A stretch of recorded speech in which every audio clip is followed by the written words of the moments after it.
नमस्कार दोस्तों, आप सभी का स्वागत करता हूं इस चैनल में। उम्मीद है आप सब अच्छे होंगे। दोस्तों, जो छत्तीसगढ़ है ना, उसमें बीएड और डीएड का जो लड़ाई हुआ था, उसका जड़ जो हुआ है वो कहां से स्टार्ट हुआ है ना। क्या ये भर्ती जो है आचार संहिता से पहले पूरा कंप्लीट हो पाएगा? आखिर बच्चे परेशान हो रहे हैं, उसका फैसला आने में इतना देरी क्यों हो रहा है? ये सारे विषय पर हम अभी चर्चा करेंगे, तो आप इस वीडियो को लास्ट तक देखिएगा और साथ में एनालिसिस करिएगा। दोस्तों, मैं अभी जो वीडियो बनाया हूँ, मैं किसी भी पक्ष को लेकर के नहीं बोलूँगा। मुझे पता है सभी अपने ही दोस्त हैं, अपने ही भाई बहन हैं, अपने ही परिवार के व्यक्ति हैं जो एक बीएड किए हैं और एक डीएड किए हैं। हर वो इंसान आपस में अभी लड़ाई कर रहे हैं, झगड़े कर रहे हैं, जो किसी न किसी तरीके से डिप्लोमा करके, डिग्री करके इस भर्ती में एग्ज़ाम दिलाए थे। तो वो आखिर इतना प्रॉब्लम क्यों आ रहा है, क्या ऐसा सिचुएशन बन गया है, हम इस बारे में पूरा डिटेल से डिस्कशन करेंगे। तब तक आप लास्ट तक इस वीडियो को देखते रहिएगा, ठीक है दोस्तों। देखिए, जो समस्या का जो जड़ हुआ था ना दोस्तों, ये मैं बता दूं, ये 11 अगस्त के जजमेंट के बाद आया था। आपको पहले ही पता होगा कि 2019 भर्ती जो है सभी के लिए, डीएड हो चाहे बीएड हो, कितने अच्छे तरीक़ा से हुआ था। लेकिन जब 2023 में भर्ती निकलती है मई में, तो 11 अगस्त का जजमेंट आता है। उसके बाद इसमें बीएड और डीएड से लेकर के जजमेंट सुनाया जाता है। उसके बाद वहाँ से दिक्कत आना शुरू हो जाते हैं। अब हम बात करते हैं छत्तीसगढ़ में लेकर के। तो छत्तीसगढ़ में ना दोस्तों, 21 अगस्त को क्लियर जजमेंट आया था, जिसके माध्यम से बीएड और डीएड में से पात्रता के आधार पे डीएड वालों को अंदर करके, बीएड वालों को बाहर करके, एक विभाग द्वारा हाई कोर्ट के जजमेंट के बाद काउंसिलिंग के लिए कटअप रैंक जारी किया जाता है। कुछ दिन बाद 29 अगस्त को भी सुप्रीम कोर्ट से एक ऑर्डर कॉपी ले आते हैं बीएड अभ्यर्थी, जिसमें बीएड को शामिल करने की बात कही जाती है। बीएड को शामिल कर लिया जाता है, लेकिन दिक्कत यहीं पे आता है। जो प्रॉब्लम हो रहा है ना, मेन दिक्कत यहीं पे होता है। बीएड को शामिल कर लिया जाता है, लेकिन एक पॉइंट क्यों डलवाया गया भाई? यदि सब चीज़ सही है तो उसमें ये जो नियुक्ति है वो हाई कोर्ट के फैसले के अधीन रहेगा, हाई कोर्ट के फैसले में बाधित रहेगा करके डलवाया गया है। प्रॉब्लम यहाँ से शुरू हो रहा है। देखिए, सबसे बड़ी प्रॉब्लम तो यहाँ से हो रहा है, यदि आपको शामिल ही करना है तो फिर ये आप मेंशन क्यों करवा रहे हो कि प्रक्रिया के बाधित रहेगा? भाई, आप सुप्रीम कोर्ट से हम बोलना चाहते हैं, भाई आप प्रक्रिया से बाधित रहेगा क्यों करना चाहते हो? हाई कोर्ट पे फैसले पे डिपेंड कर दियो। कल के डेट में पहले क्या होता था, हम डीएड बीएड अभ्यर्थी जो है साथ में थे। मेरे साथ में, मेरे परिवार में भी बीएड वाले अभ्यर्थी भी साथ में हैं, डीएड वाले अभ्यर्थी भी साथ में हैं। मेरे को कल भी मैसेज आया था, आज भी फ़ोन आया था, रोज़ कॉल मैसेज कर रहे हैं कि सर क्या होगा, क्या संभावना है, कैसे हो सकता है। आखिर हम लोग इतना चिंतित क्यों हैं? इसका रीज़न क्या है भाई? पूरा क्लियर आना चाहिए था ना। हम आपस में क्यों लड़ रहे हैं? लड़ इसीलिए दोस्तों कि जो है सुप्रीम कोर्ट का जो जजमेंट आया था हाई कोर्ट पर बाधित रहेगा करके।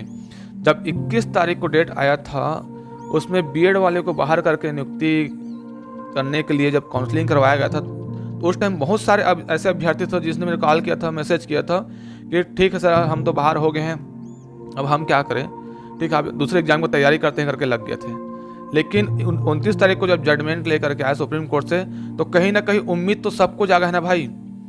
उम्मीद तो सबको है, और जहाँ पास भी 1%, जहाँ पास 1% भी यदि उम्मीद है, तो हर इंसान, आजकल के ज़माने में नौकरी पाना कितना दिक्कत है।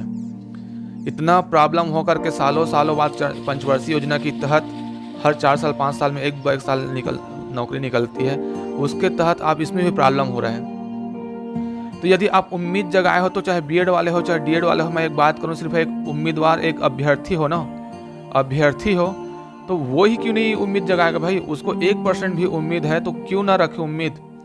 जहाँ पर भी होती है उसको संभावना है कि नौकरी लगने का, तो संभावना में क्यों खड़ा उतरने की कोशिश नहीं करेगा? इसमें अभ्यर्थी के कोई दोष नहीं है। अभ्यर्थी को इसलिए दोष नहीं है कि इसको संभावना नजर आ रहा है कि हम प्रक्रिया में शामिल हो रहे हैं करके, हमें भी नियुक्ति पत्र दिया जाएगा करके। उसमें क्यों क्यों क्यों हम एक दूसरे से लड़ रहे हैं भाई? हमें लड़ने की कोई जरूरत नहीं है, हमें लड़वाया जा रहा है। आखिर हम बताओ ना भाई, क्लियर जजमेंट क्यों नहीं आ रहा है? हमको आपस में क्यों लड़ रहे हैं? हमें अपने भाई, अपने भतीजे, अपने परिवार से हम लोग लड़ रहे हैं जी। कहीं ना कहीं हम बचपन से, मेरा मैं खुद बता रहा हूँ, मेरा बचपन का दोस्त है जो बीएड किया है, मेरे बचपन का एक दोस्त था जो डीएड किया है, बचपन से साथ में स्कूल से लेकर के कॉलेज सब साथ में किए हैं। वो आज जो है अपने बात करने में हेजिटेशन हो रहा है, उन लोगों को दिक्कत हो रहा है। क्यों? क्योंकि क्या बात करेंगे यार, आपस में थोड़ी नहीं लड़ेंगे। एक बोलेगा डीएड जीतना चाहिए, एक बोलेगा बीएड जीतना चाहिए। ये आपस की लड़ाई क्यों हो रहा है भाई? इसके वजह से हम लोग का रिश्ता खराब हो रहा है। कहाँ तक ये सही यार है? कहाँ तक सही? बच्चे आखिर परेशान हो रहे हैं इसी वजह से, क्योंकि क्लियर जजमेंट आ ही नहीं रहे ना है। ये आना चाहिए भाई। और रही बात शिक्षक भर्ती की आचार संहिता से पहले पूरी होगी, देखिए संभावना तो पूरी है यदि, लेकिन संभावना पूरी है, लेकिन यही बात है कि होगा कैसे? यदि हाई कोर्ट के जजमेंट आने से पहले होगा फिर दिक्कत होगा बाद में, क्योंकि आप सबको पता है कि बिहार से लेकर के राजस्थान हो गया, केवीएस हो गया, और साथ में तो आपको पता होगा जो आया था 17-18 तारीख का जजमेंट, जिसमें फाइनल जजमेंट होने वाला है। फाइनल जजमेंट जो आने वाला है वो 4 अक्टूबर को आने वाला है एमपी में 4 अक्टूबर को फाइनल जजमेंट आने वाला है। तो आखिर हमारे छत्तीसगढ़ में दिक्कत क्या हो रहा है? आचार संहिता पूरी कंप्लीट हो जाएगा तो देखिए दिक्कत होगा, क्योंकि यदि मान लो मैं अभी न्यूट्रल होकर बात कर रहा हूँ, सपोज मान लो मैं एक बीएड वाला हूँ और एक भाई है डीएड वाला है।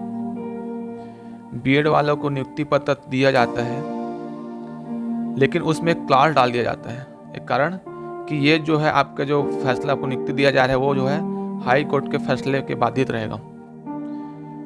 मेरे भाई बीएड वाला नियुक्ति ले लेगा, ज्वाइनिंग भी कर लेगा।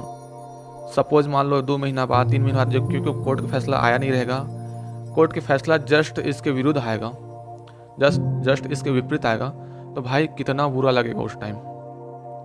जितना बुरा 21 अगस्त के फैसले से नहीं लगा था वो अब बुरा लगेगा, जितना अगस्त तो उस दिन नहीं लगा था वो अब लग रहा है, क्योंकि आप उम्मीद जगा करके किसी को उम्मीद तोड़ोगे तो कितना बुरा लगता है। अभी यही हो रहा है? हम लड़ रहे हैं आपस में, ये हमें नहीं लड़ना चाहिए। तो यही होगा। डीएड वाले अभ्यर्थी, अभी क्या हुआ, जो बीएड और जो है डीएड वाले जो हैं, दोनों बोल रहा हूं ना, दोनों अभ्यर्थी बीएड और डीएड जिन्होंने अच्छा रैंक लेकर के आए हैं, अच्छा रैंक इन द सेंस जिन्होंने फर्स्ट काउंसलिंग में, फर्स्ट डीवीसी में कंप्लीट हो गया है, आपको पता होगा कि आखिर इन लोग को नियुक्ति मिलना ही चाहिए ना। सब मांग कर रहे हैं कि हमें नियुक्ति दिया जाए, चाहे बीएड वाले हो चाहे डीएड वाले हो, बीएड डीएड दोनों करके बोल रहे हैं। डीएड वाले भी डीएड वाले से सवाल कर रहे हैं कि भाई हमें नियुक्ति दे दीजिए, हम लड़ाई में नहीं लड़ना चाहते हैं। सवाल इसका नहीं है लड़ाई नहीं लड़ने के भाई, सवाल यह है कि एक क्लियर नियुक्ति अलग होता है, बाधित नियुक्ति अलग होता है। आप एक कंडीशन डाल दिया जाएगा, उसमें कंडीशन अप्लाई हो जाएगा, तो आप कंडीशन के साथ नियुक्ति करने में कितना दिक्कत होगा। तो क्यों ना हम साथ में मिलकर के हम विभाग से बात करें, सरकार से बात करें कि सर फैसला जो भी हो, जो नियुक्ति ले रहे हैं उसको कम से कम तो क्लियर हो कि हाँ भाई मेरे जो नौकरी लगा है, मेरी जिंदगी भर के लिए नौकरी लगा है, मुझे आगे चल के कोई भी प्रॉब्लम परेशानी नहीं आने वाले है। हाँ, तो ये चाहे ना। रही बात तो जो रैंक में आए हैं उन लोगों को भी दिक्कत हो रहा है नियुक्ति में। और दिक्कत की देखो, दिक्कत इसलिए हो रहा है दोस्तों, मैं आपको बता दूं कि सबसे पहले क्या हुआ था, आपको पता होगा जो व्याख्याता हो गया और जो शिक्षक हो गया है ना, इन लोगों को जैसे डीवीसी स्टार्ट हो रहा था उसके बाद इसको नियुक्ति पत्र दे दिया जाता था। शिक्षक भी जैसे 31 तारीख को डीवीसी स्टार्ट हुआ उसको नियुक्ति पत्र दे दिया जाता था। लेकिन वहीं पर देखिए आप, सहायक शिक्षक का जो फर्स्ट डीवीसी हुआ था 14 तारीख को खत्म हो गया है, 14 सितंबर को, और आज 22 तारीख हो गया, लेकिन अभी भी नियुक्ति नहीं मिला है।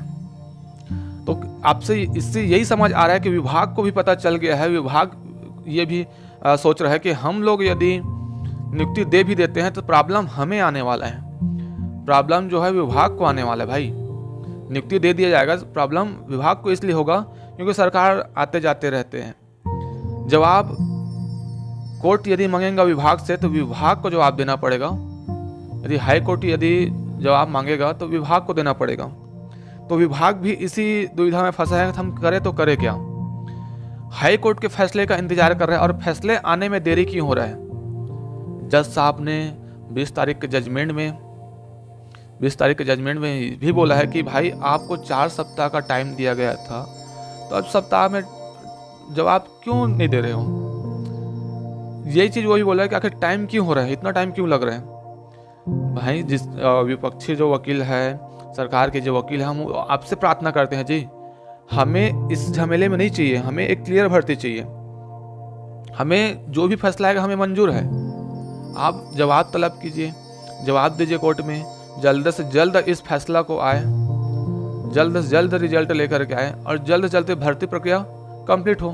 कहीं ना कहीं विभाग भी रुका है तो हाई कोर्ट के फैसले के लिए ही रुका है, मुझे ऐसा लग रहा है। आपको क्या लगता है, आप भी कमेंट बॉक्स में बताइएगा। कहीं ना कहीं रुका ही इसीलिए रुका हुआ है।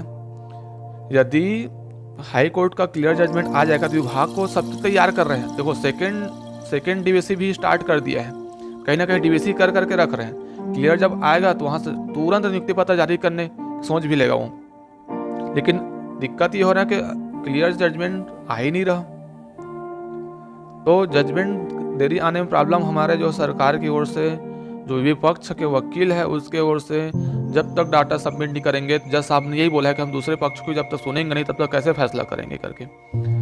उस दिन भी बोला था कि जल्दी सबमिट करने के लिए। अब उम्मीद यह है कि जल्द से जल्द यदि फाइल सबमिट करते हैं, जवाब सबमिट करते हैं, तो जज ने भी बोला है कि हाँ हम ही तो जजमेंट सुनाएंगे, हम ही तो फैसला करेंगे।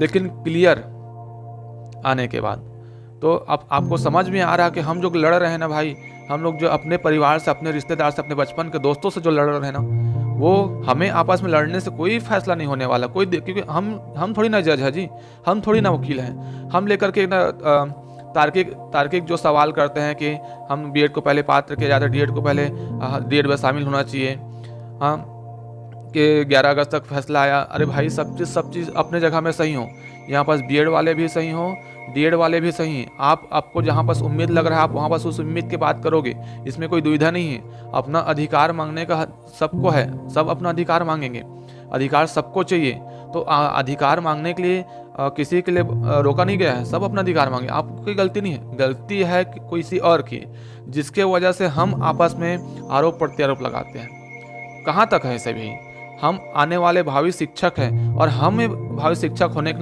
नाते हमें अपने मर्यादा को भी देखना चाहिए। हमें ऐसे लैंग्वेज का यूज कर रहे हैं जैसे हम किसी कोई दुश्मन है, कोई पराये हैं, इस तरह से भाषा का हम लोग प्रयोग करते हैं, चाहे कोई भी पक्ष वाले हों। तो क्या हमें एक भावी शिक्षक होने के नाते हमें ऐसा भाषा प्रयोग करना चाहिए? हमें सोचना चाहिए कि आखिर इसका जो अभी हम इतना लड़ रहे हैं उसका रीज़न क्या है, उसका कारण क्या है, हम क्यों आपस में लड़ रहे हैं, हमें इसका प्रॉब्लम देखना चाहिए। और रीज़न यदि पता चल गया है तो हमें उसका सॉल्यूशन पे जाना चाहिए भाई, ना कि हमको फाइट करना चाहिए। हमें इसका सॉल्यूशन कैसे निकलेगा इस पर जाना चाहिए। हाई कोर्ट हो या सुप्रीम कोर्ट के फैसला को कोई नहीं बदल सकता ना, तो हमें पता होना चाहिए कि जल्दी से जल्द फैसला आना चाहिए करके, हमें इस पर ध्यान देना चाहिए, है ना भाई। तो मुझे यही कहना है कि हम आपस में लड़ने से कोई नहीं होने वाला। भर्ती प्रक्रिया बहुत जल्दी पूरी होगी, लेकिन उसके लिए पहले हाई कोर्ट से जजमेंट आना चाहिए। ये जड़ आपको पता ही चल ही गया होगा कि जड़ कहाँ से हुआ, और हम लोग आपस में जड़ जो लड़ रहे हैं वो कहीं भी उचित नहीं है, क्योंकि हम कहीं ना कहीं हमको लड़ रहे हैं और एक हमारी जो एकता है वो भी कहीं ना कहीं भंग हो रहा है। आने वाले जो शिक्षक भर्ती हैं के मैदानी जो क्षेत्र में भर्ती होने वाले हैं उस पर हम अच्छे से मांग नहीं कर पा रहे हैं। क्यों मांग नहीं कर रहे पाएंगे? क्योंकि हमारे पास वो मांग करने के लिए हमारे साथी ही नहीं रहेंगे, तो हम मैदानी इलाका में भर्ती के लिए मांग नहीं कर पाएंगे, हम अपने मांग ही नहीं कर पाएंगे जी। तो आपको सोचने वाली बात यह है, समझने वाली बात यह है कि हमको क्या करना है। तो हमें अपने मर्यादा में रहते हैं, उचित अनुचित का ध्यान रखते हुए जो सही है ना, जिसके वजह से हम ये भर्ती प्रक्रिया रुकी हुई है, बाधित हुई है, उस पर हमें विचार करना चाहिए और उसका सॉल्यूशन क्या है इस पर हमें विचार करना चाहिए। ठीक है दोस्तों, उम्मीद है कि ये आपको अच्छा लगा होगा और मैं इसी के साथ अगले वीडियो में फिर आपसे मिलूँगा। तब तक ले जय जोहार, जय छत्तीसगढ़, जय हिंद।